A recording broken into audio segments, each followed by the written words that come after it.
No pude respirar el día que descubrí la verdad. Mi temblaban las manos, casi me falaban las rodillas y sentí como si el suelo si hubiera abierto bajo mis pies. Mi esposo, el hombre en quien confié mi vida, el hombre que había compartido mi cama durante más de 20 años, había embarazado a nuestra hija, no una ni dos, sino 5 veces. Yo no lo sabía. Creía que mi mundo estaba salvo, que mi familia era fuerte, pero en ese momento, me di cuenta de que mi esposo era un monstruo escondido tras una sonrisa. Las palabras resonaban en mis oídos, la confesión que me partió el corazón. Madre. Padre es el único. Él es el padre de mis bebés. Me quedé paralizada, mirando los ojos llorosos de mi hija. El dolor en su voz era peor que cualquier tormenta. Sentía debilidad en todo el cuerpo, pero mi espíritu gritaba con fuerza. ¿Cómo no pude ver? ¿Cómo no pude saberlo? Pero antes de poder preguntar más, antes de poder siquiera abrazarla, ocurrió otra vez algo impactante que me dejó sin aliento. Y fue entonces cuando me di cuenta de que mi marido. Ahora, déjame contarte cómo empezó todo. La vida no siempre había estado llena de dolor. Años antes de que estallara esta tormenta, yo era solo una mujer común y corriente llamada Mary. Vivía en un pequeño pueblo, en una casa sencilla con un jardín en la parte trasera donde plantaba flores. Mi esposo, John, era conocido en la comunidad como un hombre trabajador. Todos lo respetaban. Lo llamaban un hombre de familia. Y yo estaba orgullosa de ser su esposa. Tuvimos 3 hijos, pero nuestra hija, Grace, era la luz de mi corazón. Era dulce, con ojos brillantes que transmitían sueños, y una sonrisa que aliviaba mis penas. Como madre, quería protegerla, pero no sabía que la persona a la que más temía vivía con nosotros. Al principio, la vida parecía normal. John se despertaba temprano, iba a trabajar y volvía a casa riendo. Comíamos juntos, orbamos en familia y yo creía que todo era perfecto. Pero detrás de esa perfección, crecía la oscuridad. Un día, cuando Grace tenía 16 años, me di cuenta de que no era ella misma. Casi siempre se sentaba sola, sin probar la comida, y con la sonrisa apagada. Le pregunté, Grace, hija mía, ¿estás bien? Negó con la cabeza y dijo, estoy bien, mamá. Quería creerlo, pero en el fondo sabía que algo andaba mal. Meses después, llegó la impactante noticia. Grace estaba embarazada. Sentí una opresión en el pecho, pero contuve las lágrimas porque el amor de una madre es más fuerte que la vergüenza. Me acerqué a ella y le pregunté con dulzura, ¿quién es el padre de esta niña? Pero ella solo bajó la cabeza y se negó a hablar. Pensé que tal vez un chico de la escuela o un hombre de afuera la había engañado. John estaba a mi lado, fingiendo estar enojado, fingiendo apoyarme. Dijo, debemos perdonarla, Mary. Es solo una niña. Su voz era tranquila, su rostro fingía tristeza, y lo creí. Grace dio a luz a un niño. Lo sostuve en mis brazos y, aunque el dolor me invadía el corazón, me prometí criarlo con amor. Le dije Grace, sigues siendo mi hija y te apoyar. Ella asintió con lágrimas en los ojos, pero su silencio fue más fuerte que sus palabras. Pasó un año, y justo cuando la herida en mi corazón comenzaba a sanar, volvió a susto. Grace estaba embarazada por segunda vez. Mi mundo daba vueltas. Le pregunta nuevo, suplicando. Hija mía, ¿quién te está haciendo daño? Dime quién te está haciendo esto. Pero, una vez más, guardo silencio. Y mi esposo quedo en un rincón, sacudiendo la cabeza como si estuviera decepcionado. No sabía entonces que el demonio que buscaba estaba a mi lado. Los vecinos empezaron a susur. La gente me señalaba con el dedo. Algunos me llamaban madre descuidada. Otros decían que Grace era imprudente. Cargaba la vergüenza como una pesada carga sobre mi espalda. Pero aún así protegí a mi hija. Les dije todos. Juzguenos así quieren, pero es mi hija y no la voy a abandonar. Para el tercer embarazo, mi ánimo estaba destrozado. Pensé que había fracasado como madre. Lloraba por las noches, rezando para que Dios me revelara la verdad. Quería creerle a mi esposo cuando me dijo, María, quizás solo esté tomando malas decisiones. Debemos tener paciencia. Pero no sabía que esas palabras estaban envenenadas. Y entonces llegó el cuarto embarazo. Para entonces, ya no me quedaban lágrimas. Una noche abracé a Grace y le susurré. ¿Estás a salvo conmigo? Por favor, hija, dime la verdad. Me miró con miedo en los ojos, como si algo pasado le presionara el corazón. Pero, de nuevo, silencio. Pensé que ese era el final, pero no. Grace quedó embarazada, por quinta vez. Ese fue el día en que mi mundo se hizo añicos. Ya no eran susurros, eran gritos dentro de mi cabeza. No podía entender cómo esto seguía sucediendo. Y entonces, una noche tormentosa, Grace finalmente rompió su silencio. Se sentó frente a mí, con el cuerpo temblando y los labios temblorosos, mientras decía, Mama yes papa. Él es el indicado. Me dijo embarazada siempre. Sentí como si me hubiera quedado un rayo. Mi propio esposo? El hombre en quien confiaba. El hombre con quien compartía hogar? Mi mente no lo podía creer, pero los ojos de mi hija no mention. Y mientras mi corazón se rompía en pedazos, algo aún más aterrador ocurrió esa noche. John entró en la habitación y nos sorprendió hablando. La puerta se abrió lentamente con un crujido, y allí estaba él. John, mi esposo, mi supuesto protector, el hombre en quien había confiado cada aliento de mi vida. Su mirada se movía entre Grace y yo, con el rostro tenso y la mandíbula apretada. Por un instante, la habitación se convirtió en piedra. El corazón me latía tan fuerte en el pecho que pensé que me iba a romper las costillas. ¿De qué están susurrando? Preguntó en voz baja pero cargada de peligro. Grace se quedó paralizada a mi lado, con las manos temblando como hojas en una tormenta. Intenté disimularlo rápidamente, pero la verdad aún me cremaba los oídos. Mi hija acababa de confesar que ese hombre, el hombre de pie en la puerta, era el padre de todos sus hijos. Force una sonrisa, aunque me temblaban los labios. Estábamos hablando de su salud. Dije. John entró en la habitación con los ojos entrecerrados. Su salud, repitió lentamente, como un león que es ya a su presa. ¿O intentas meterle ideas en la cabeza?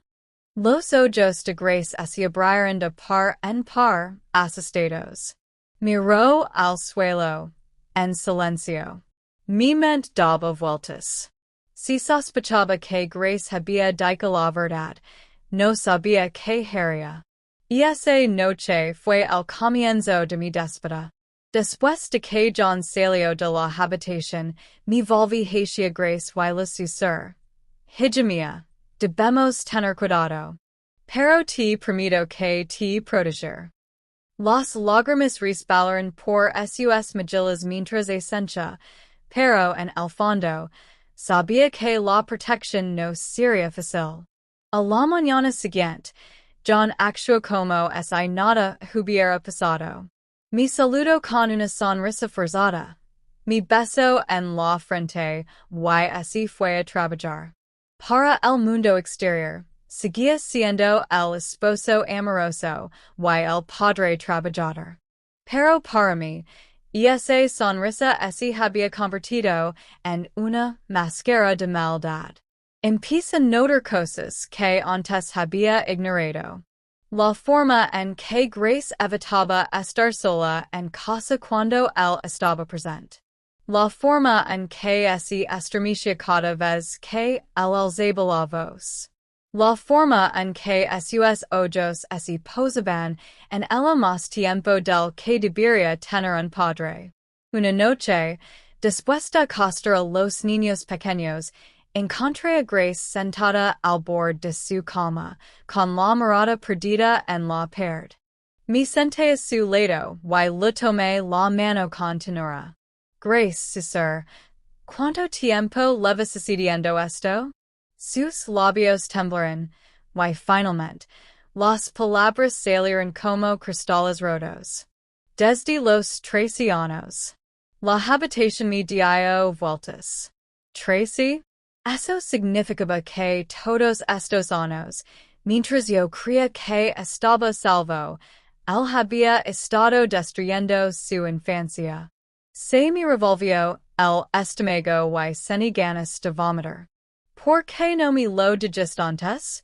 Pregunté mientras las lágrimas corrían por mi rostro. Tenía miedo, madre celoso. Me dijo que si alguna vez hablaba, me mataría. Y a ti también. Sus palabras me traspasaron el corazón. El miedo la había engelado. El miedo la había silenciado. Y yo, cegada por el amor a mi esposo, no lo había visto. La abracé fuerte. No más silencio. No dejaré que te vuelva a hacer daño. Pero esas eran solo palabras. El peligro era real, y la sombra de John se cernía sobre nosotros como una nube de tormenta. Paran los días y empecé a vivir con doble mirada. Una velando por Grace, la otra fingiendo no saber nada para que John no suspectara. Rezaba por las noches, pidiéndole a Dios sabiduría y fuerza. Pero el diablo aún no había terminado con nosotros. Una noche, John llegó a casa antes de lo habitual.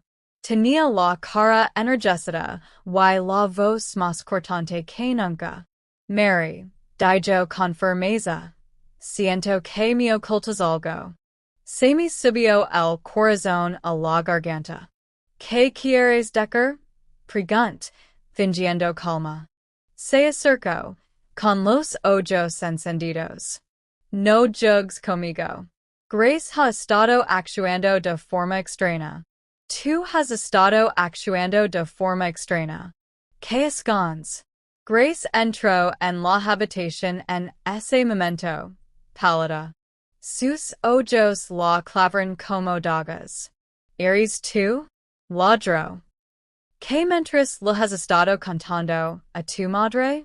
Grace entreabrió los labios, pero no emitió ningún sonido.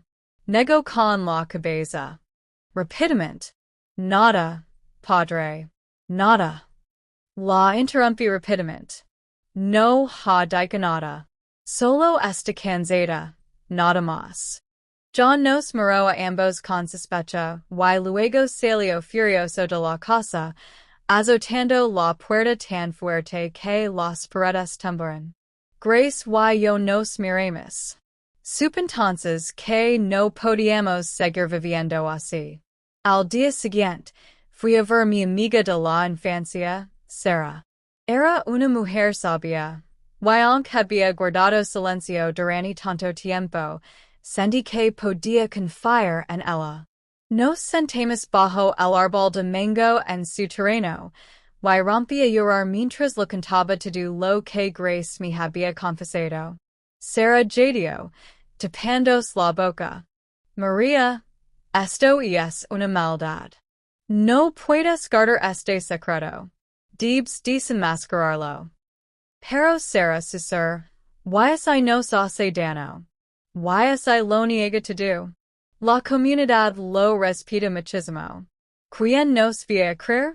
Me sujeto la mano con firmeza. Aunque nadie te cree, debes luchar por tu hija. El silencio solo le dará más poder. Sus palabras me dieron valor, pero el valor no borra el miedo. Esa noche, permanecí despierta junto a John, con su pasado ronquido, llenando la habitación.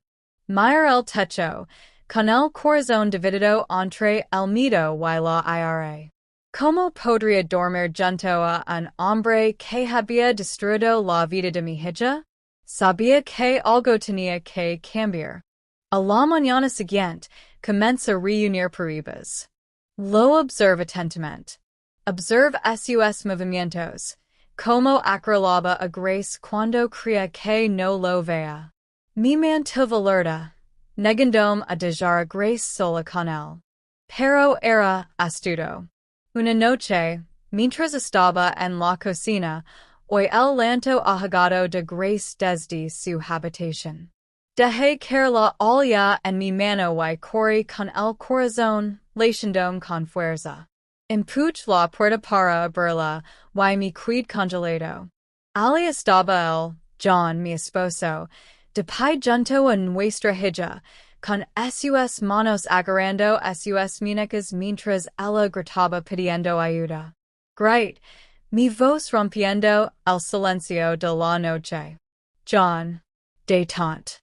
Se giró, con el rostro enloquecido por la rabia y los ojos brillando con el fuego de un hombre atrapado en su pecado. Por primera vez, su verdadero yo. La máscara había desaparecido. El monstruo se reveló. María, gritó, no te metas en esto. Pero corrí hacia Grace, apartándola de él. Ella se aferró a mí, temblando.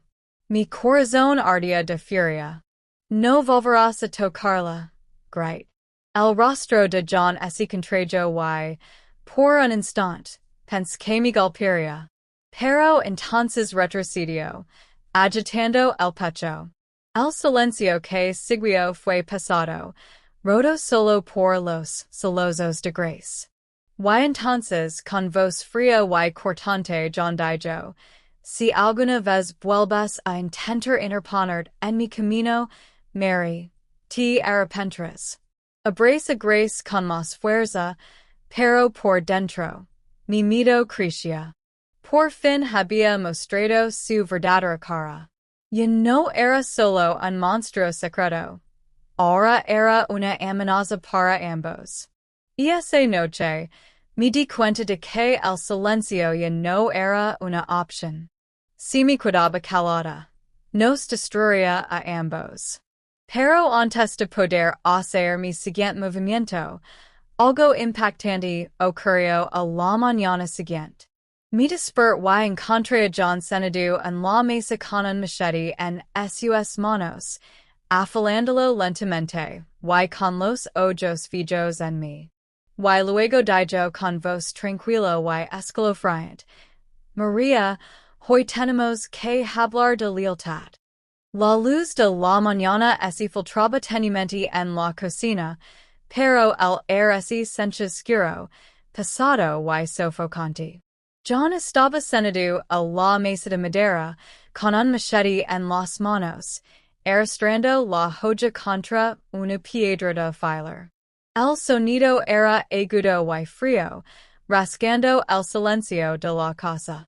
Sus ojos no se apartaron de mí mientras trabajaba en la joya, con una mirada firme y inquietante.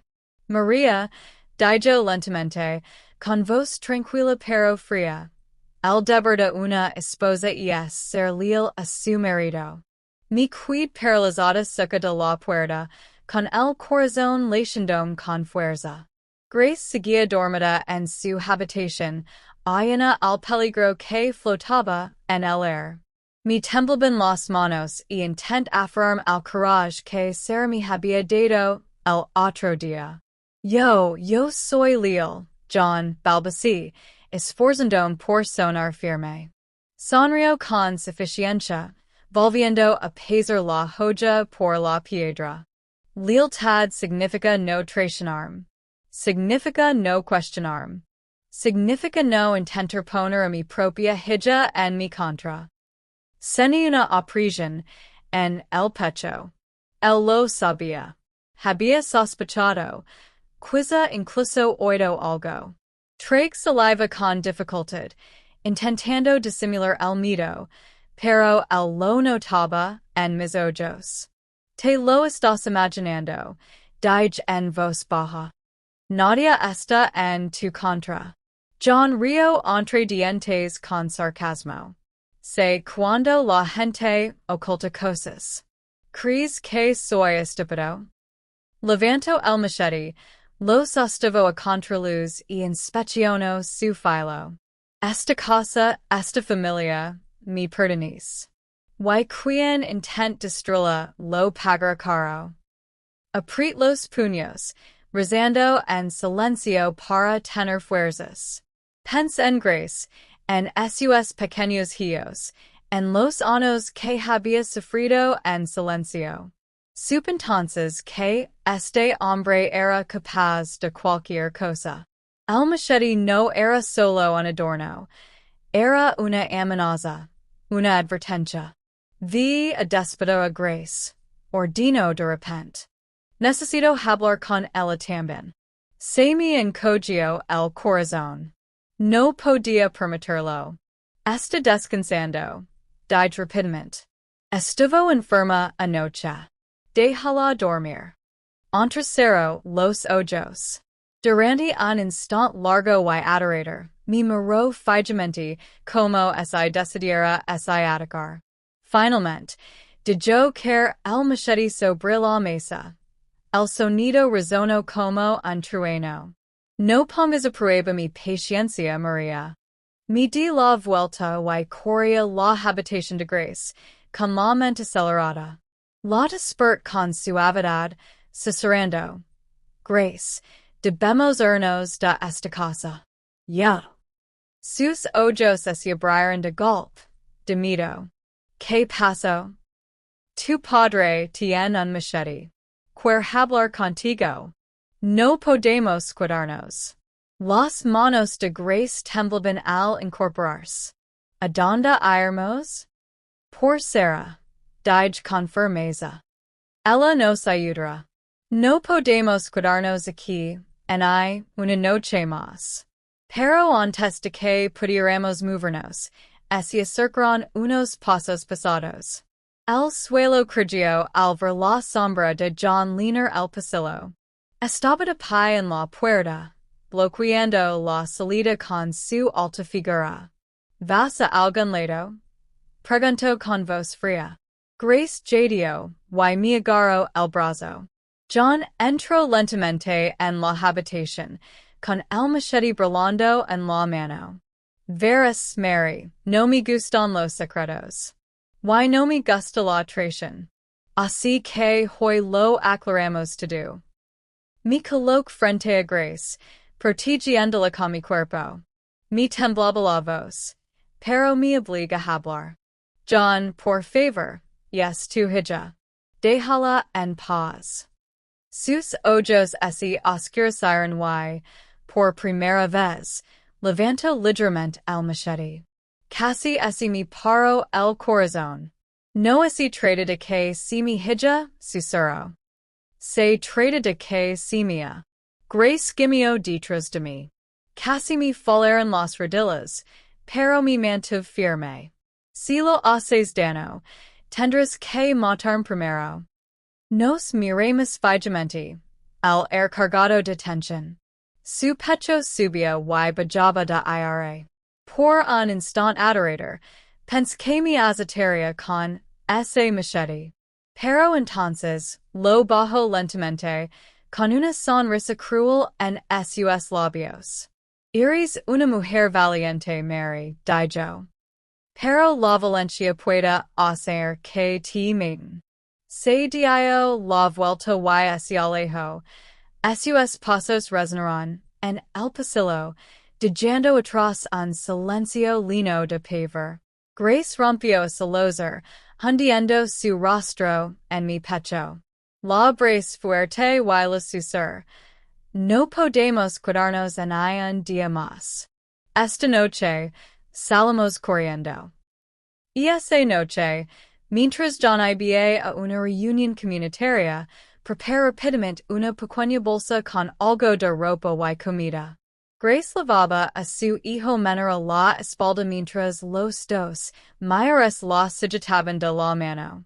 Sentí el corazón latir con fuerza al salir silenciosamente de la casa.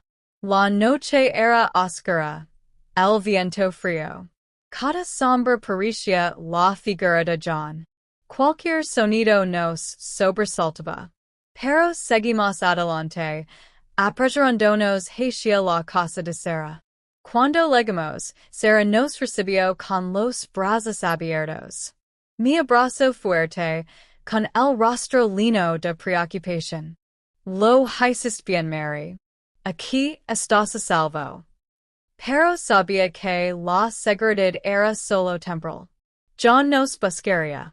No descansaría hasta recuperar el control. Y esa noche, me senté con Sarah y la conitudo. Cuánto había sufrido Grace, como John nos había amenazado con el machete.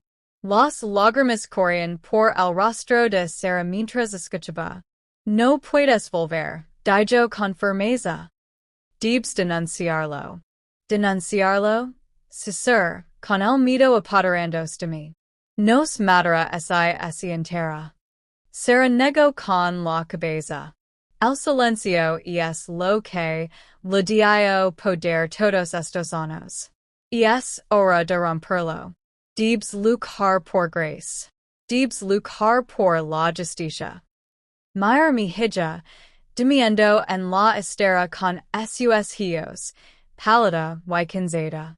Record a la niña que solía perseguir mariposas en el jardín, la niña se risa lenaba en nuestro hogar. Y esa niña había ido, robada por el hombre que una vez amé. Apriet los puños. Sarah tenía razón. Ya era suficiente. A la mañana siguiente, fuimos a la comisaría. Me temblaban las manos mientras lo contaba todo a la gente, con la voz entrecortada. Grace se sentó a mi lado, con los ojos rojos de tanto llorar, pero ella también habló, confirmando cada palabra. El oficial escuchó atentamente y asintió. Nos encargaremos de esto. No puede salirse con la suya con semejante maldad. Por primera vez en años, sentí un atisbo de esperanza. Pero sabía que no sería fácil. John era respetado en la comunidad. La gente lo defendería. Nos le llamarían mentirosos. La batalla que nos esperaba sería larga y dolorosa. Y tenía razón. Cuando la policía vino a arrestarlo esa noche, todo el vecindario se reunió. La gente gritó, algunos conmocionados, otros incrédulos. Ya no. Es un buen hombre, gritaban. Pero cuando Grace rompió a llorar y contó su historia públicamente, algunos se quedaron sin aliento, otros loraron y algunos se alegraron avergonzados. John, sin embargo, no se inmutó. Mientras la policía lo esposaba, giró la cabeza lentamente y me miró. Sus ojos estaban llenos de odio y sus labios se curvaron en una sonrisa siniestra. Esto no ha terminado, Mary susurró. Pagaros por esto. Los oficiales lo impidieron dentro de la camioneta, pero sus palabras atravesaron mi alma como cuchillos. Esa noche no pude dormir. Su voz resonaba en mi cabeza, su amenaza me pasaba en el corazón. Temía que, incluso tras las risas, su sombra no nos abandonara. Y justo cuando pensé que las cosas así estaban calmando, ocurrió otro evento extremo.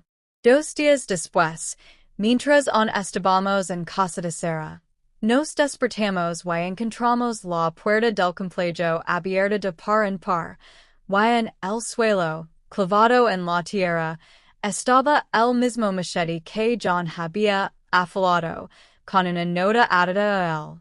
La nota decía: no puedes esconder para siempre. El machete brillaba bajo el sol de la mañana. Su filo reflejaba una luz que me revolvió el estómago.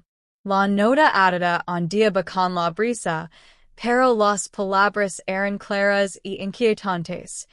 No puedes esconder para siempre. Grace jadeó y se agarró el pecho, mientras los niños se acurrucaban detrás de ella, con los ojos abiertos de miedo. Sara salió corriendo de la cocina al oír nuestros gritos. Se puso pálida al volos. María susurró con voz temblorosa: ¿Cómo es posible? Está encerrado. ¿Cómo llegó esto aquí? Me agaché, con las manos temblorosas, mientras recogía el machete y la nota. Mi mente daba vueltas. ¿Era esto realmente obra de John? ¿Había enviado a alguien a entregarlo? ¿O eran sus simpatizantes, la gente de la comunidad que aún lo defendía? En cualquier caso, el mensaje era claro: no estábamos a salvo. Grace rompió a llorar. Mamá, nunca se detendrá. Aunque esté entre ríos, nunca se detendrá. La abracé con fuerza mientras sollozaba. Yo, hija mía, somos más fuertes que él. No dejaremos que gane. Pero por dentro, mi corazón estaba pesado por las dudas. Sara reunió rápidamente a los vecinos y juntos nos acompañaron a la comisaría. El agente a cargo frunció el seno al ver el machete y la nota. Esto es serio, dijo. Significa que tiene gente trabajando para el afuera. Aumentaremos el patrullaje alrededor de la casa de Sara. Pero sus palabras me consolaban poco. Por la noche, cualquier sonido me sobresaltaba. Cualquier sombra parecía una amenaza. Grace apenas dormía, y los niños lloraban a menudo, percibiendo la tensión en el ambiente. Pasaron los días, pero el miedo nunca nos abandonó. Una tarde, mientras estábamos sentados en el recinto de Sara, un grupo de mujeres de la iglesia vino a visitarnos. Trajeron comida y cantaron himnos suavemente, intentando animarnos. Una de las mujeres, una anciana llamada Margaret, se sentó a mi lado y me dijo: María, el mal solo puede triunfar si la gente buena cala. Hiciste bien en alzar la voz. Ahora debes mantener firme, pase lo que pase. Sus palabras me dieron fuerza. Entonces comprendí que esta batalla no se trataba solo de mí y de Grace. Se trataba de cada niña, de cada madre, de cada familia que podría ser destruida si permitíamos que el silencio reinara. Pero ya no había terminado con sus juegos. Una tarde, justo al atardecer, oímos un fuerte golpe en la puerta. Todos se quedaron paralizados. El hijo de Sara corrió a revisar, y al abrirla, encontró una canasta en el suelo. Dentro había un pollo muerto, desplumado y degolado, con sangre manchando el fondo de la canasta. Encima había otra nota, sangre por sangre. Grace gritó, tapándose la boca. Los niños comían dormido. Sentí que me flaqueaban las rodillas. Sara nos metió rápidamente dentro y cerró la puerta con llave, pero mi corazón latía con fuerza. Esto ya no eran solo amenazas. Era la guerra. Esa noche no pude dormir. Permanecí despierto junto a Grace, que temblaba constantemente. Le susurré. Hija mía, haga lo que haga, no nos derrumbaremos. ¿Me oyes? No nos derrumbaremos. Ella asintió débilmente, pero pude ver el miedo en sus ojos. A la mañana siguiente, la policía permitió de nuevo protegernos, pero en el fondo, sabía que el alcance de John era mayor que su protección. Tenía aliados, amigos, tal vez incluso personas en las altas esferas que creían en sus mentiras. La comunidad estaba dividida. Algunas mujeres vinieron a escondidas a animarme, diciendo que admiraban mi valencia. Pero otras pasaban por la puerta de Sara profiriendo insultos. Intentas destruir el nombre de un buen hombre, gritaban. ¡Qué vergüenza! Un hombre incluso gritó. Si tu hija quedó embarazada 5 veces, tal vez lo quiso. Esas palabras quemaron como fuego. Quis gritar, decirles lo equivocados que estaban, pero me callé. Sabía la verdad. Y Dios también. Aun así, la vergüenza me dolía profundamente, más que cualquier piedra. Grace también escuchó los insultos, y pude ver cómo la destrozaban. Dejó de comer bien, apenas hablaba y pasaba la mayor parte del tiempo tumbada en su camilla con sus hijos. Intentó animarla, diciendo que era valiente, diciendo que nada de esto era culpa suya. Pero sonaba lentamente, y las heridas tan profundas tardan. Sara, sin embargo, no se apoyó con valencia. No hagan caso de sus palabras. Nos dijo con firmeza. La gente está ciega. Pero la verdad saldrá a la luz. Pero la verdad no apagó el miedo. Y entonces ocurrió lo impensable. Una tarde, mientras estábamos sentados bajo el mango del jardín de Sara, una piedra voló de repente por encima de la cerca y aterrizó en nuestros pies. Envuelta en ella había otra nota. Me temblaban las manos al recogerla. La nota decía, Esta noche, el fuego purificará a los mentirosos. Se me paró el corazón. Mira Sara y luego a Grace. Todos entendimos lo que significaba. Amenazaban con quemar la casa. Esa noche no dormimos. Los hijos de Sara permanecieron despiertos, vigilando el recinto. Me senté junto a la ventana, con la mirada fija en la oscuridad exterior, esperando que llegara el peligro. Grace abrazó a sus hijos, con lágrimas resbalando por su rostro mientras los mecía para que así durmieran. Pasaron las horas. La noche estaba tranquila, demasiado tranquila. Y entonces, poco después de la medianoche, sucedió. Oímos pasos afuera, luego susurros, y luego el sonido de un líquido vertido cerca de la vala. El corazón me dio un vuelco. Los hijos de Sara se levantaron de un salto, asomándose por las rendijas. Y entonces llegó el olor a queroseno. Van a quemar la casa, gritó Sara. Antes de que pudiéramos reaccionar, se incendió una cerilla y las llamas iluminaron la cerca, extendiendos hacia la puerta de madera. Los niños gritaron y Grace los abrazó con fuerza. Agua. Traigan agua. Gritaron los hijos de Sarah, corriendo hacia atrás con cubos. Todos nos unimos, lanzando agua, intentando apagar el fuego antes de que se propagara. El humo llenaba el aire, escociéndonos los ojos y ahogándonos los pulmones. Pero el fuego crecía rápidamente. Saltaron chispas dentro del recinto, cayendo peligrosamente cerca de la casa. Grace tosió, cubriendo las caras de los niños con un pano. Tomé otro tzubo y lo arrojé desesperadamente a las llamas, rezando por un milagro. Los vecinos comenzaron a reunirse afuera, gritando y trayendo más agua. Algunos se unieron para ayudar, otros simplemente se quedaron mirando. El fuego rugía, pero juntos logramos evitar que se extendiera a la casa.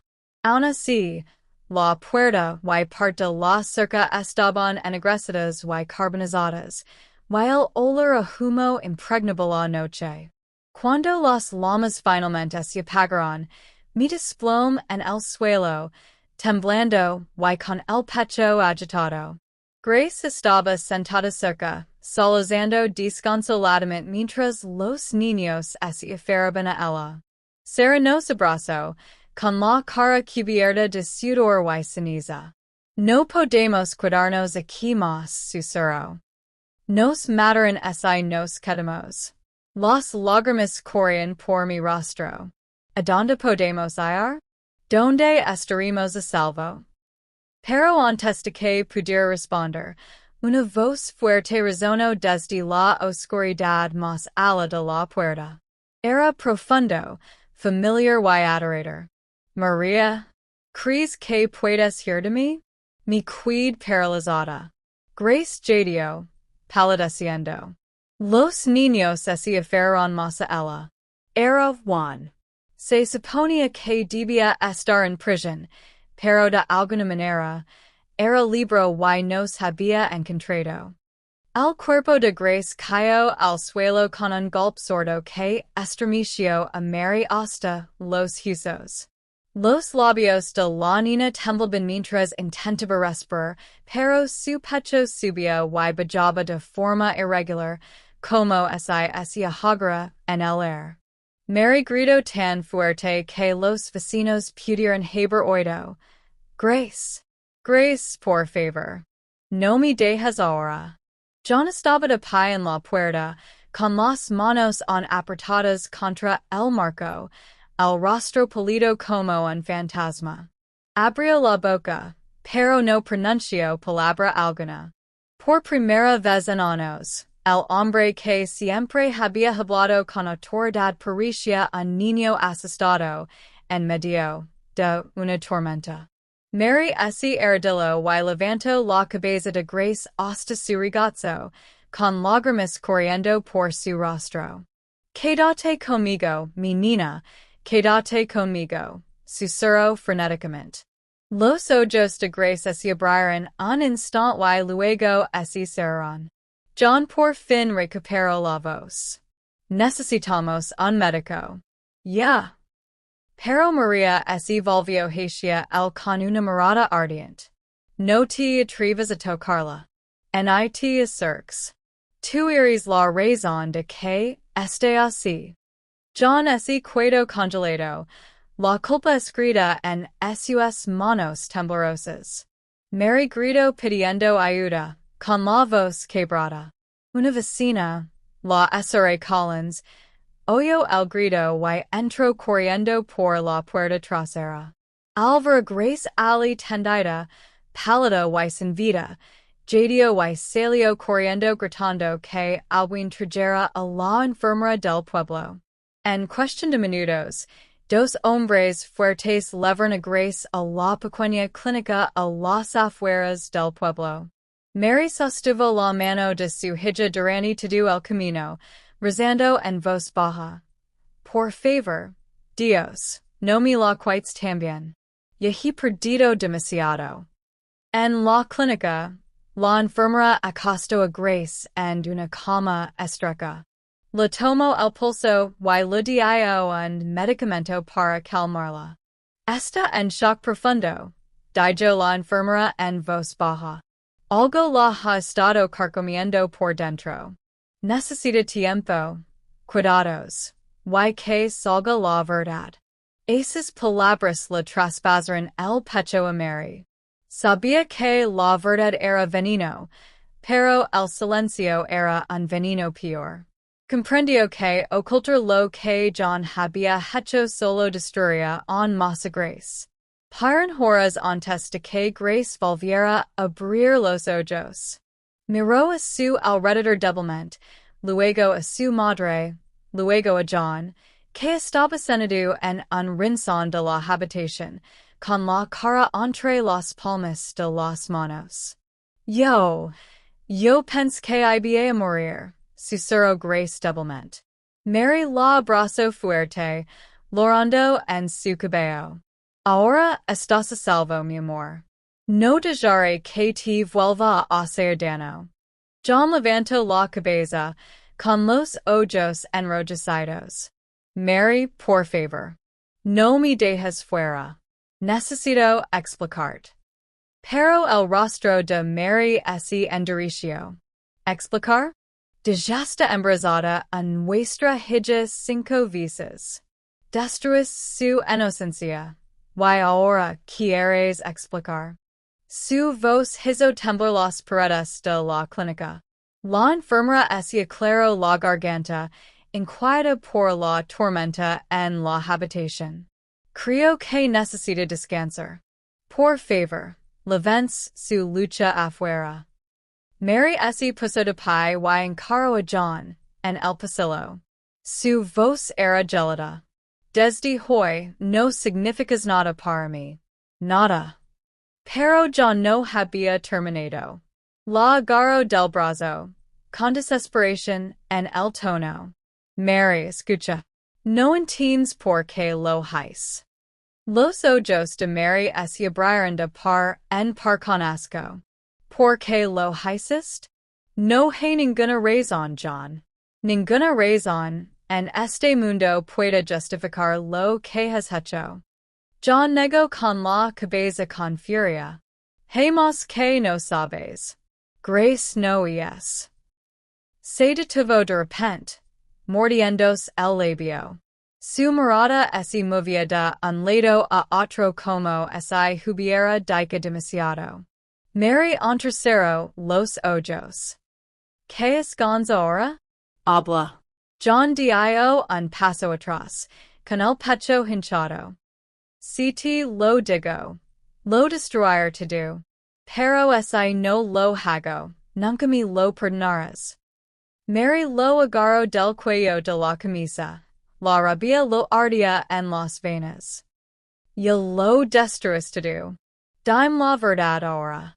Los labios de John se separaron y finalmente, con voz baja y temblorosa, dijo palabras que hicieron que la sangre de Mary se helara. Grace no es realmente tu hija. El mundo se detuvo. A Mary se le doblaron las rodillas. Sus oídos resonaron como 1000 campanas al unísono. Se tambaleó hacia atrás, agarrándose la pared. ¿Qué acabas de decir? John cerró los ojos, con lágrimas desbordantes. Ella no es tuya, Mary. Nunca lo fue desde el principio. El corazón de Mary latía tan fuerte que creyó que iba a estallar. Todos los recuerdos de la infancia de Grace, su primer llanto, sus primeros pasos, su primera sonrisa, todo aquello parecía ahora como cristales rotos que le cortaban el pecho. Antes de que pudiera hablar, Grace apareció en la habitación y llamó débilmente. Mamá, ¿dónde estás? Mary se secó las lágrimas rápidamente y volvió a entrar, forzando una sonrisa temblorosa. Estoy aquí, cariño. Siempre estar aquí. pero en el fondo, su alma se desmoronaba. Esa noche, cuando Grace por fin se quedó dormida, Mary se sentó a su lado, mirando a John, quien se negaba a irse de la clínica. Sus palabras resonaron en su mente. Ella no es realmente tu hija. Pero esa Grace no era suya. Entonces, ¿de quién era hija? El miedo a lo desconocido era peor que la verdad que conocía. Mary apretó los puños y juró en voz baja, lo averiguar. Aunque me cueste la vida, lo averiguar. La tormenta no había terminado. Apenas comenzaba. Y entonces, justo cuando Mary pensó que ya no podía más, la enfermera entró corriendo, pálida. Mary, Grace está sangrando otra vez. Algo vi muy mal. El grito de María desgarró la noche mientras corría al lado de su hija. A Mary se lo encogió el corazón al oír el grito de la enfermera resonar en la pequeña clínica. Se giró y vio que la fina sabana debajo de Grace se filtraba por el rojo. El frágil cuerpo de su hija se estremeció, sus labios pálidos, sus ojos en blanco mientras intentaba gritar. Grace, gritó Mary, corriendo a su lado. Sus manos temblorosas presionaron la sabana, intentando detener la sangre, pero esta se filtró demasiado rápido. Sus lágrimas cayeron sobre las mejillas de Grace mientras susurraba. Quédate conmigo, cariño. Por favor, quédate conmigo. La enfermera agarró un pano y gritó. Necesitamos más ayuda. Que alguien traiga al médico ya. John se quedó paralizado en un rincón como una estatua de piedra, con el rostro blanco como la tiza. Mary se giró hacia él, con la rabia a flor de piel. No te quedes agitado, John. Ayúdanos. Pero sus rodillas se doblaron y se dejó caer en una silla, cubriéndose la cara. Nunca quis que esto llegara esto, murmuró, sus palabras apenas audibles en el caos. María lo ignoró y apretó con más fuerza la hemorragia, sintiendo que sus fuerzas se agotaban. Oró en voz alta, con la voz entrecortada. Dios, no me la quites. No así. No cuando acabó de descubrir la verdad. La enfermera logró detener la hemorragia temporalmente, pero miró a Mary con seriedad. Está débil. Demasiado débil. Algo más profundo está mal. Si no actuamos rápido, podría no sobrevivir a la noche. Las rodillas de Mary casi cedieron. Miró el rostro de su hija, tan inocente, tan lleno de dolor. Pensó en los años que había pasado protegiéndola, guiándola, criándola de su misma sangre. Y ahora, con la confesión de John resonando en su cabeza, todo parecía un sueño cruel. Grace se movió, su voz se desvaneció. Mamá, me duele. Mary la besó en la frente. Sus lágrimas resbalaban por el cabello de Grace. Lo sé, cariño. Estoy aquí. No estás sola. Pero por dentro, el corazón de Mary se desgarraba. Recordó las palabras de John. En realidad, ella no es tu hija. El pensamiento la carcomía como fuego en el pecho. ¿Quién era Grace en realidad? ¿Y por qué John guardaría un secreto tan terrible todos estos años? Las horas transcurrieron lentamente como siglos. Grace perdió y recuperaba la conciencia mientras Mary, sentada a su lado, lo apretaba la mano con fuerza. John pasaba por la habitación, murmurando para sí mismo, hasta que Mary finalmente estalló. John, susurró ella, con los ojos encendidos. Mi vas a dejar toda la verdad. Ahora. La miró con los ojos rojos y hinchados. Mary, por favor no aquí. No mientras esté así. Mary se puso de pie, con la voz temblorosa de furia. Si no me lo dices, te juro que voy a gritar to tu pulmón. El mundo sabrá lo que has hecho. La enfermera los miró nerviosamente pero no dijo nada. John se desplomó contra la pared, derrotado. Su voz temblaba. Grace no es tuya porque es mía. Solo mía. Mary frunció el seno, confundida. ¿Qué quieres decir? Explicate. La voz de John se quebró. Grace, era hija de otra mujer. Antes de que nos casáramos. Te dije que era nuestra porque pensé que nunca aceptarías la verdad. Quería que la quisieras como si fuera tuya. Mary se tambaleó hacia atrás, tapándose la boca con la mano. Así que, todos estos años me mentiste. John asintió, con la vergüenza destilando el rostro. Sí. Pero nunca quis que se convertiera en esto. Nunca quis hacer el daño. A Mary se lo encogió el corazón. Pensó en todos los cumpleaños, los cuentos para dormir, las rodillas raspadas que había besado para sanar. Todas las veces que Grace la había llamado mamá. De repente, cada recuerdo le fue robado. Me dejaste creer que era mía, susurró Mary con la voz quebrada. ¿Y luego la profanaste? ¿Tu propia hija? Su grito fue tan agudo que la enfermera dijo que era una bandeja en un rinzón. Monstruo. John se desplomó de rodillas, con lágrimas en los ojos. No sé qué me pasó, Mary. No lo sé. Estaba débil, estaba perdido. Pero nunca quis que sangrara así. Nunca quis que se rompiera. Mary quería golpearlo, destrozarlo con sus propias manos. Pero solo podía llorar. Llorar por Grace, llorar por sí misma, llorar por la vida que se había convertido en una pesadilla. De repente, la débil voz de Grace atravesó la tormenta. Mamá.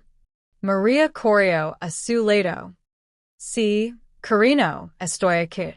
Grace la miró con ojos llenos de dolor. No me dejes. María le besó la mano. Nunca, hija mía. Nunca. La enfermera la interrumpió con tono urgente. No podemos retenerla aquí. Necesita más de lo que puedo darle. Hay que llevarla al hospital de la ciudad esta noche. Mary asintió rápidamente. Haz lo que sea necesario. La llevaré yo misma si es necesario. John dio un paso adelante, pero Mary lo bloqueó con el brazo. No te atrevas a tocarla. Ya has hecho suficiente. Juntos, Mary y los vecinos subieron a Grace a una camilla y la llevaron por el oscuro camino hacia la parada del autobús. Cada paso se sentía más pesado que el anterior. Las lágrimas le nublaron la vista, pero su determinación no flaqueó. En la estación de autobuses, el conductor dudó al ver el estado de Grace. Parece muy débil. No creo que pueda hacer el viaje. La voz de Mary era de acero. Lo logrará. Tiene que hacerlo. Con ayuda, subieron al autobús. Y Mary imaginó a Grace en sus brazos durante todo el trayecto, susurrando oraciones y promesas. John se sentó unas filas atrás, cabizbajo, y con el cuerpo temblando en sollozos silenciosos.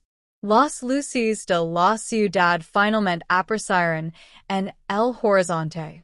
Pero justo cuando el alivio comenzaba a invadir a Mary, el cuerpo de grace esse convulsiono violentamente en sus brazos.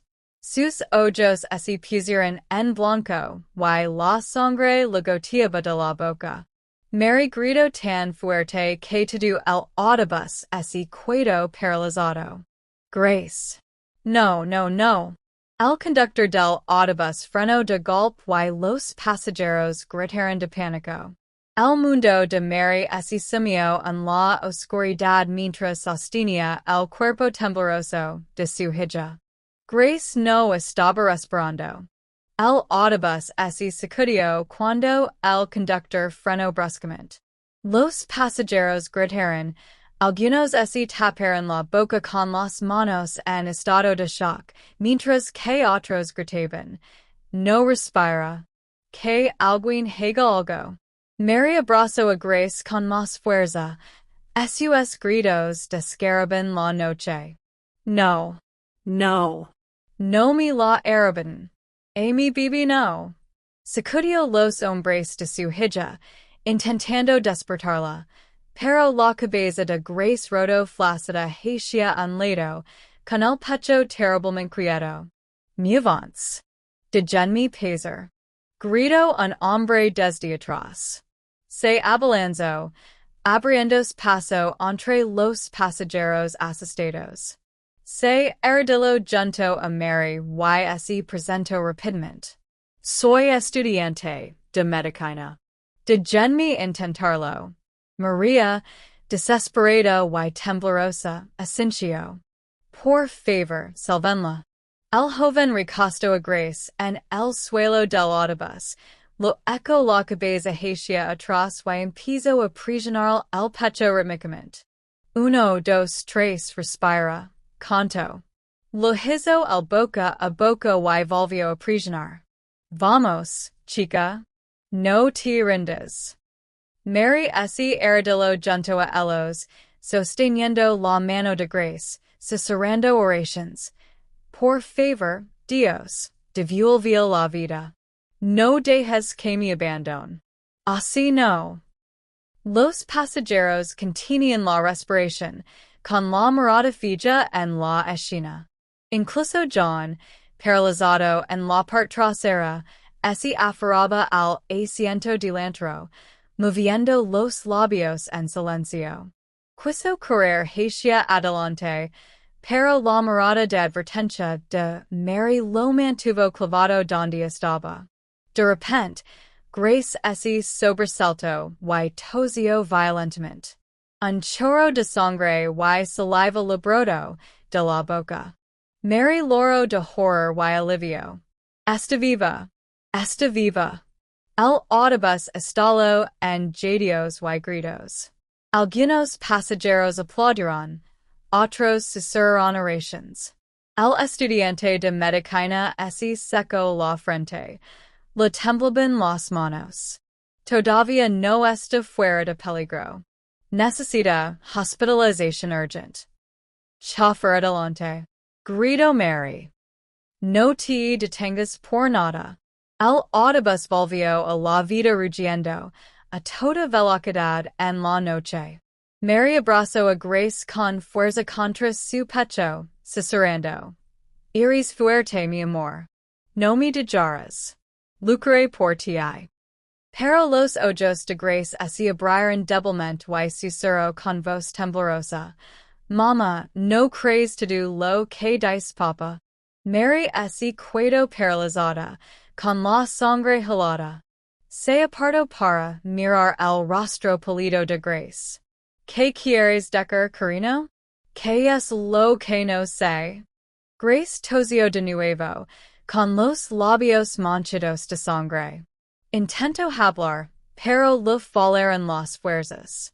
Volvió a cerrar los ojos. La mente de Mary corría como un torbellino. No crees todo lo que dice papa. ¿Qué quería decir Grace? ¿Estaba John mintiendo sobre algo más? ¿Podría el terrible secreto ser aún más oscuro de lo que ella sabía? En el hospital municipal, el personal llevó a Grace rápidamente a urgencias. Mary intentó seguirla, pero el médico la detuvo en la puerta. Por favor, señora, debe esperar afuera. Hermos to do, lo posible. Mary se desplomó en un banco del pasillo, cubriéndose la cara con las manos. Todo su mundo daba vueltas, desmoronándose paisa por paisa. Creo haber llegado al fondo de la pesadilla, pero las palabras de Grace le dijeron que había más, mucho más, oculto en las sombras. John se acercó lentamente, y sentó a unos asientos de distancia. Durante un largo rato, no dijo nada. Finalmente, con la voz desgarrada por la emoción, susurró. Tien razón, ¿sabes? Todavía hay cosas que no sabes de mí. De nosotros. Mary levantó la cabeza de golpe, con los ojos como brasas. ¿No has hecho ya suficiente daño? ¿Qué podría ser peor que lo que has hecho? John la miró con el rostro ceniciento. Mary, no lo entiendes. Grace, nunca se suponía que estuviera aquí. Mary se puso de pie, con los puños apretados. Deja de hablar con acertijos. Si tienes algo que decir, dilo. Pero antes de que John pudiera continuar, el doctor salió, quitándose los guantes. Su rostro estaba sombrío. Superó la crisis, pero está muy débil, dijo. La hemorragia ha detenido por ahora, pero su cuerpo está frágil. Necesitará pruebas y vigilancia estrecha. Y, bajo la mirada, al suelo. Parece que está embarazada de otro bebé.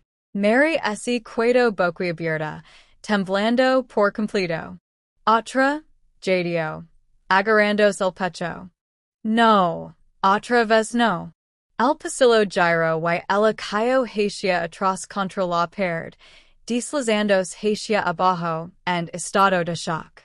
John cerró los ojos, y la culpa lo invadió como un maremoto. El doctor parecía confundido. No lo entiendo. Y es solo una niña. ¿Cómo? Mary lo interrumpió, con la voz temblorosa de rabia. Preguntél. Señaló a John, y su voz resonó por el pasillo. Preguntél a su padre.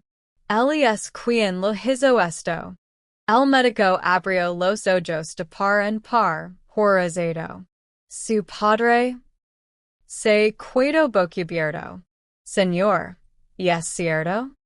Juan no dijo nada, pero el silencio fue más fuerte que cualquier confesión. El médico negó con la cabeza con disgusto. Monstruoso. Absolutamente monstruoso. Necesitará atención psicológica tanto como médica. Y no puede sobrevivir a otro embarazo en este estado. Mary Celoso, hundiendo el rostro entre las manos. La verdad era como una daga que se clavaba cada vez más profundamente. Y esa noche, mientras Mary estaba sentada junto a la cama de Grace, no podía dejar de recordar las palabras de su hija. No crees todo lo que dice papá. ¿Qué había ocurrido de Grace? Minció John sobre que era hija de otra mujer? ¿O se escondía otro secreto más oscuro tras sus ojos temblorosos? Mary tocó suavemente la mano fría de Grace. Te prometo, hija mía, que descubrir la verdad. Por muy dolorosa que sí. En ese momento, Grace parpadeó. Miró a Mary con lágrimas en los ojos y susurró algo que le heló la sangre. Mamá, creo que podría hacer daño a continuación. A Mary se le cortó la respiración. Se giró bruscamente hacia la puerta. Y allí estaba John, con el rostro oculto entre las sombras, observándolos en silencio. A Mary se le quedó la respiración atrapada en la garganta cuando las palabras temblorosas de Grace resonaron en la habitación. Mama, creo que podría hacer daño a continuación. Su mirada se dirigió a la puerta. Y allí estaba él. John, su alta figura proyectando una sombra que parecía extenderse por la habitación del hospital. Su rostro era indescifrable. Sus ojos eran como pozos oscuros de algo que Mary no podía identificar. Culpa, miedo o tal vez rabia. El primer instinto de Mary fue proteger a Grace. Se removió en la silla, atrayendo el frágil cuerpo de su hija hacia sí como si sus brazos pudieran construir una fortaleza indestructible. Le temblaba la voz al hablar. John, vite. John no se movió. Su silencio era más pesado que las palabras, presionando contra las paredes de la habitación. Me oíste, espidó Mary, con el miedo convertido en furia. Sal antes de que, great y direm el hospital. Finalmente, John dio un paso adelante. Sus zapatos golpeaban las frías baldosas, y cada paso hacía que el corazón de Mary latiera con más fuerza. Se detuvo a los pies de la cama de Grace, con las manos colgando flácidas a los costados. Mary, dijo en voz baja, no me entiendes nada. Los ojos de Mary brillaron. ¿Entiendes? Abusaste de nuestra hija 5 veces. Lu destrozaste la vida. ¿Qué más hay que entender? John negó con la cabeza, con el rostro deformado por una mezcla de dolor y locura. Grace no es quien crees. Y tú, ni siquiera te conoces a ti mismo. Mary frunció el seno y apretó con más fuerza la mano de Grace. ¿De qué estás hablando? Grace se movió. Su débil voz la interrumpió. Mamá, no dejes que te vuelva a engañar. Por favor. John se inclinó hacia delante, con la mirada fija en Mary. ¿Crees que es tu hija? ¿Crees que solo la traiciona ella? Pero la verdad es, Mary, tú tampoco eres quien crees ser. Mary sintió un nudo en el estómago. Deja de hablar con acertijos. Gritó con voz temblorosa. Dímelo con claridad. John abrió la boca, pero antes de que pudiera hablar, una enfermera entró corriendo con una bandeja de medicamentos. Se quedó paralizada, percibiendo la tensión en la habitación. ¿Está todo bien aquí? Mary se levantó rápidamente, con voz segura. No, no lo es. Por favor, acompañe a este hombre fuera antes de que le asegurad. La enfermera asintió nerviosamente y señaló hacia el pasillo. Señor, creo que es mejor que espere afuera. John apretó la mandíbula. Por un momento, pareció que se resistiría. Pero entonces, con una última mirada penetrante a Mary, se dio la vuelta y salió. Sus pasos resonaron por el pasillo, dejando tras sí un silencio tendenso que Mary apenas podía respirar. Mary se recostó en su silla, con lágrimas en los ojos. Acarició suavemente el cabello de Grace. No te preocupes, cariño. No dejaré que nos haga más daño. Ni a ti ni a mí. Grace cerró los ojos y susurró débilmente. Prométemelo, mamá. Lo prometo, dijo Mary con firmeza, aunque en el fondo el miedo la carcomía. Esa noche, Mary no pudo dormir. No dejaba de repasar las palabras de John. Ni siquiera tú mismo lo sabes. ¿Qué significaba eso? Intentaba confundirla, o se escondía una verdad tras esas palabras, una verdad más aterradora que cualquier cosa que ella hubiera descubierto.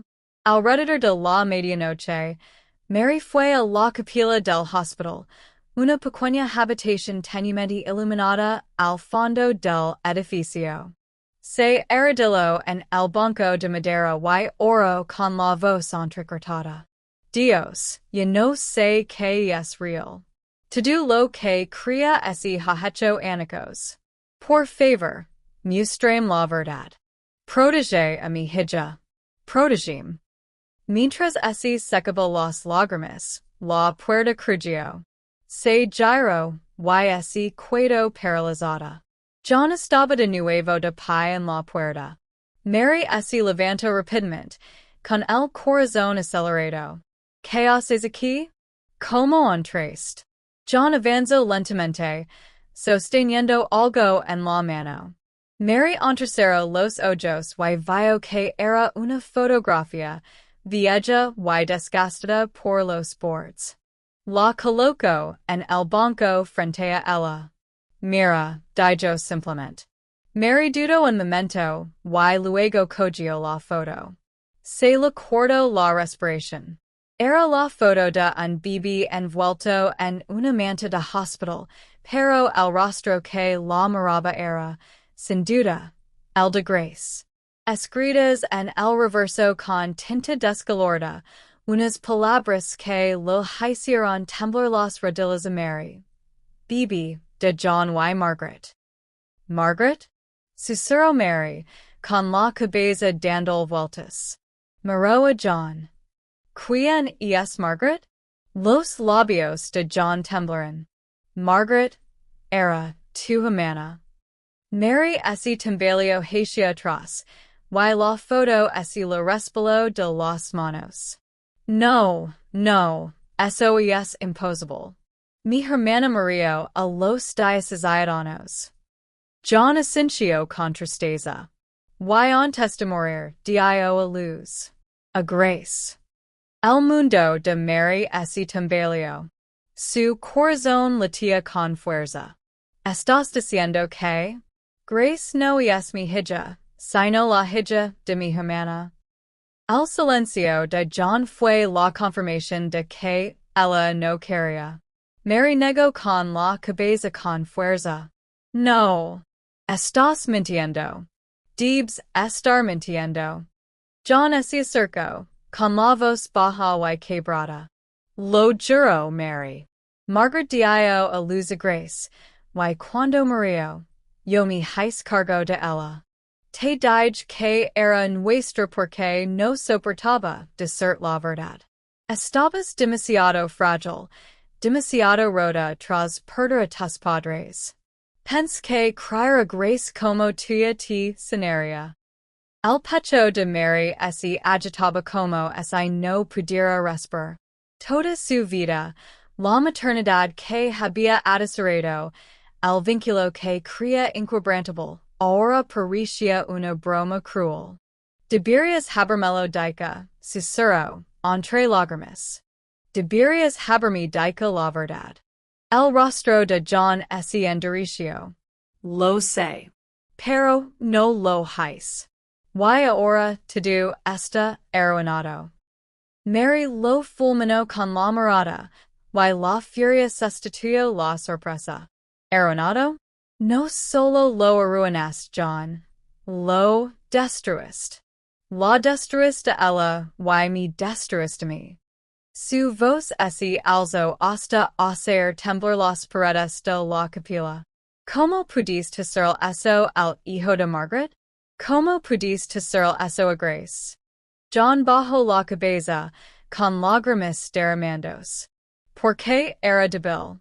Por ser egoísta. ¿Y por qué no pude controlar al monstruo que levaba dentro?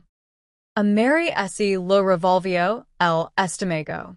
Lo temblaban tanto las manos que llegaron al banco para no caerse. En ese momento, el sonido de pasos apresurados resonó por el pasillo. Una enfermera irrumpió en la capilla, sin aliento. Señora Mary, rápido.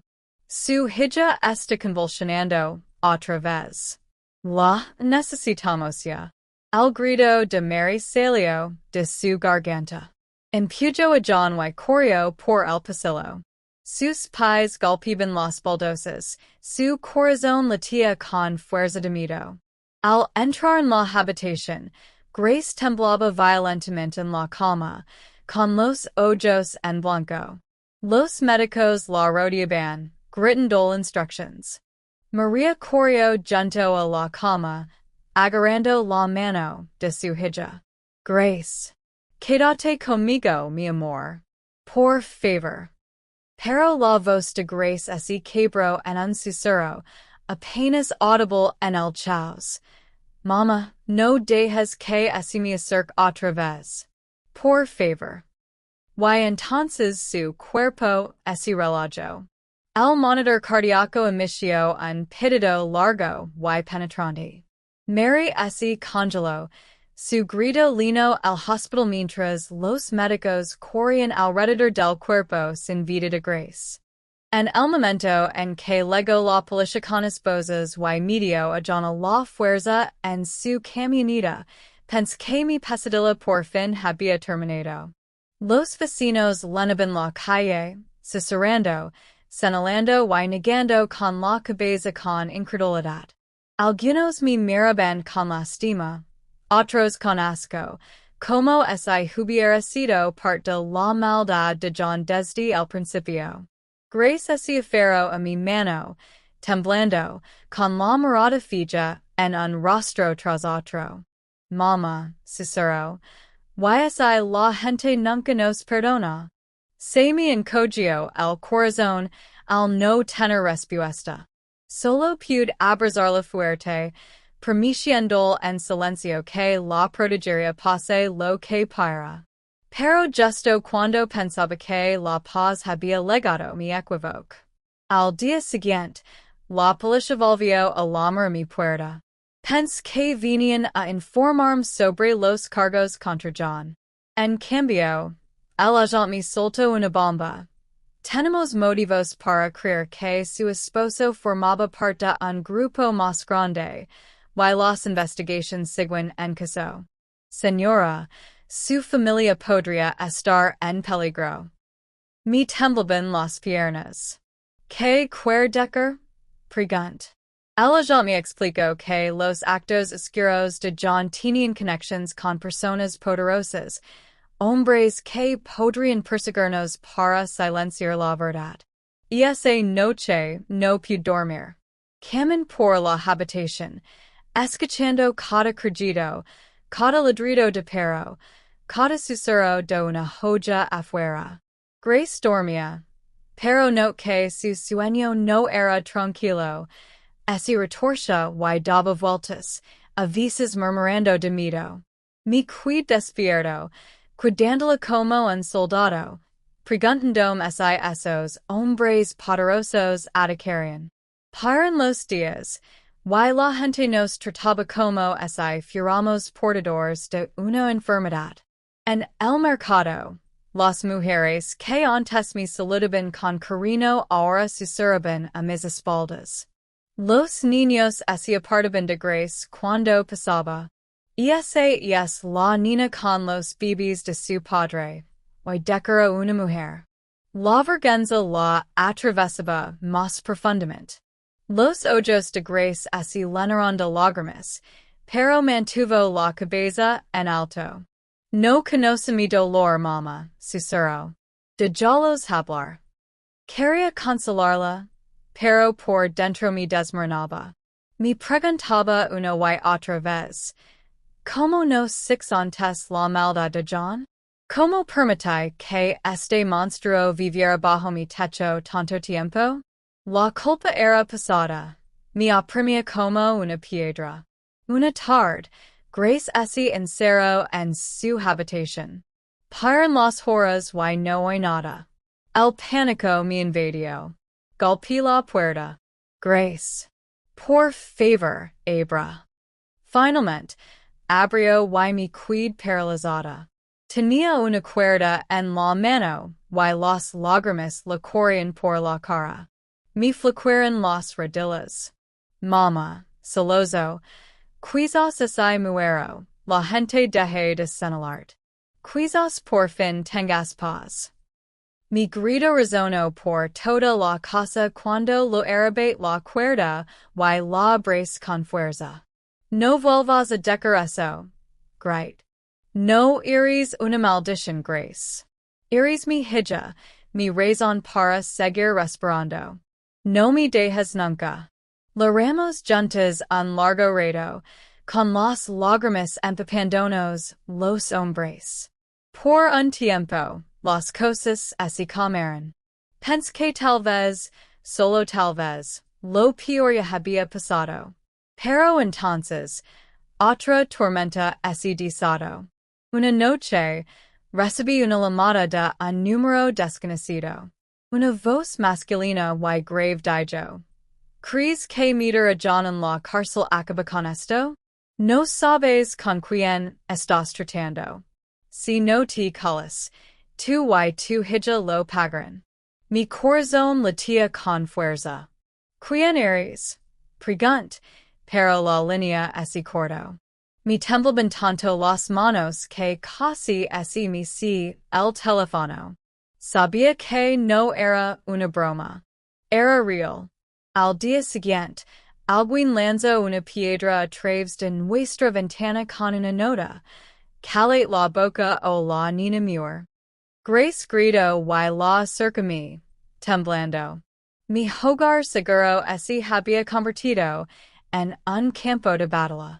Me di cuenta de que no podíamos quedarnos al más tiempo.